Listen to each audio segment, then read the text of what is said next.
Hey, what's up? This is RantNRavinFection, and I'm going to be talking about the top 5 worst Dragon Ball Z beatdowns of all time.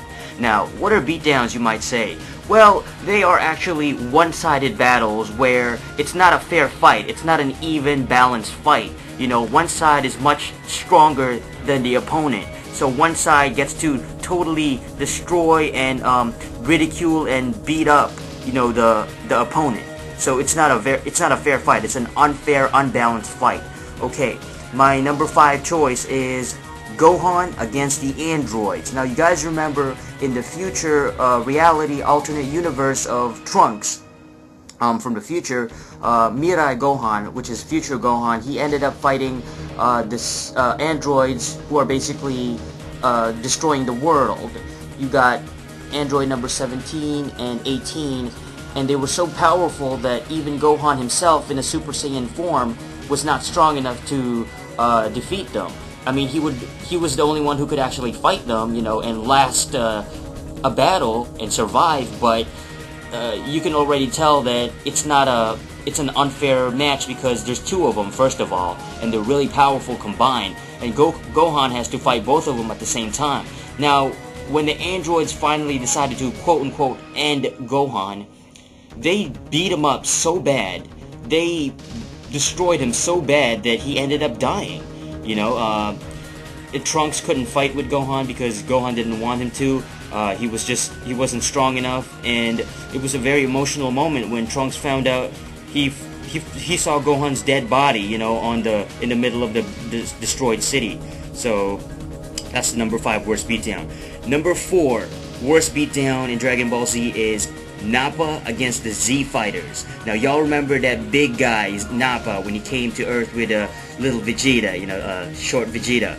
Nappa, they put over Nappa like crazy. I mean, he was so powerful. He was a powerhouse. His size was already intimidating.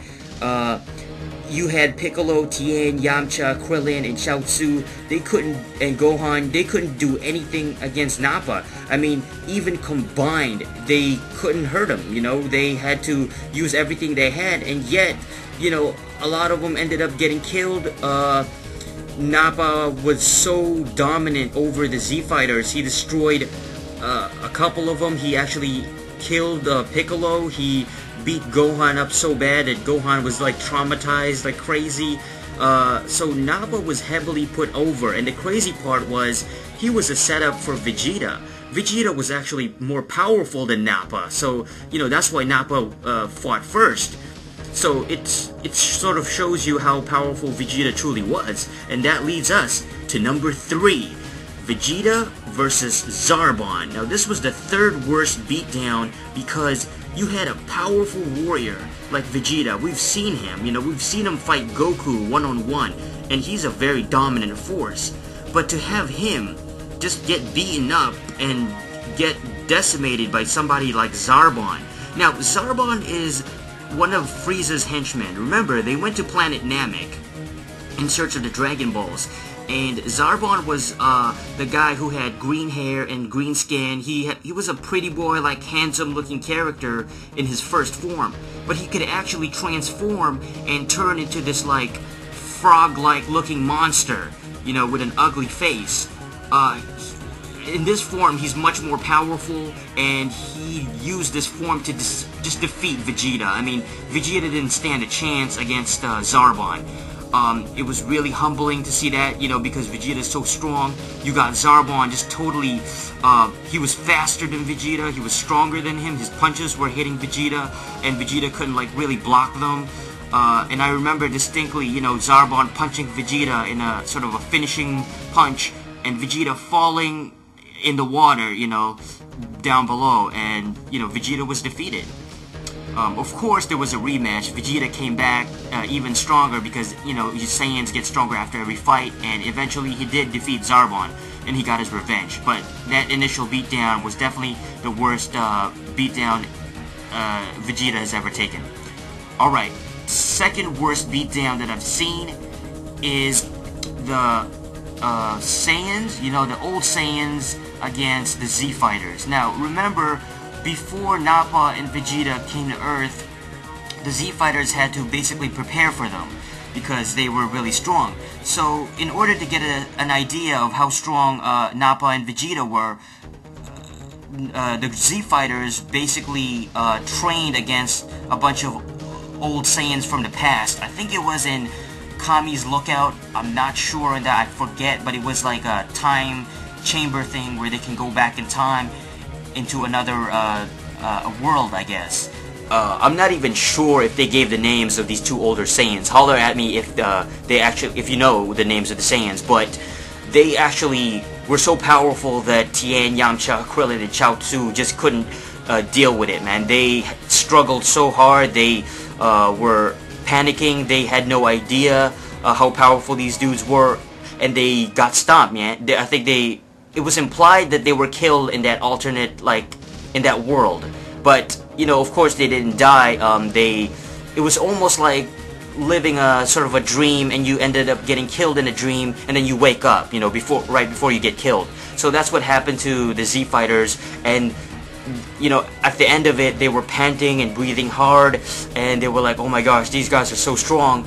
And the crazy part was Vegeta and Nappa, the two Saiyans coming to Earth, are much more powerful than those two Saiyans of the past. So it put over Nappa and Vegeta as well.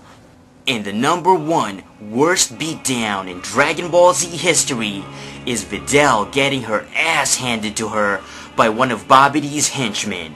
You guys remember when they had that tournament during a precursor to the Buu saga, where Goku was allowed to enter the tournament for like one day. So, you know, the rest of the Z fighters joined, Vegeta, Piccolo, Gohan, etc. Now, when it came time for Videl's fight, she had to fight one of A.B.Z's henchmen. I'm forgetting his name, but he was a big dude. He was like 7 feet tall. He had veins all over his body, gray skin, and the M, the A.B.Z sign, on his forehead. He was so powerful, and Videl had no idea. You know, she thought she could take this guy. At the beginning of the fight, you know, it seemed like Videl had a chance. She was punching the guy, she was hitting him, it seemed like she was faster than the henchman. But eventually, his true power was revealed when he started surviving every single attack that Videl dealt out.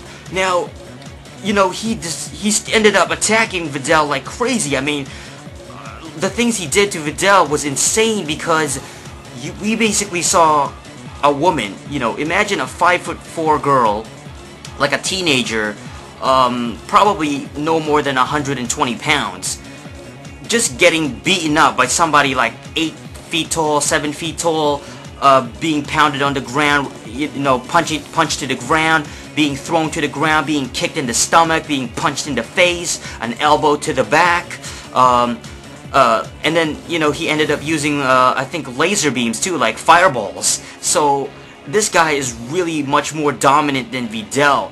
He was so powerful that I thought he was gonna kill her. The crazy thing was, the whole episode was dedicated to Videl getting beaten up. I mean, it seemed like the entire episode, 20 minutes long, was Videl getting pummeled into a bloody pulp by A.B.Z's henchmen. You know, the whole scenario was Videl was in trouble, you know, she needed help, and it was obvious, you know, it was like, after 20 minutes, it was like, oh my gosh, you know, we get it, I get it, you know, she doesn't stand a chance, somebody help her. And it was kind of sad to watch, you know, like, it was very sadistic, the way they went at it. It was like woman abuse. It was crazy. Videl was helpless. She couldn't do anything. Everybody was just watching the match for like 20 minutes straight. And, I mean, that definitely was the worst beatdown. It was a very memorable beatdown, just to put over A.B.Z's henchmen. And it was like, okay, we get it, you know, this guy's really powerful. And, you know, I thought Videl was gonna die. You know, she was beaten up so bad that, you know, blood was coming out of her mouth, she wasn't moving, they had to put her in the hospital, and eventually she survived. You know, I'm really surprised she did, because, I mean, she's a tough fighter, but the way she was punished for 20 minutes straight, it was sadistic, you know, it was just brutal to watch. So that's definitely the worst beatdown in Dragon Ball Z history. So peace out, it's RantNRavinFection. Thank you for listening.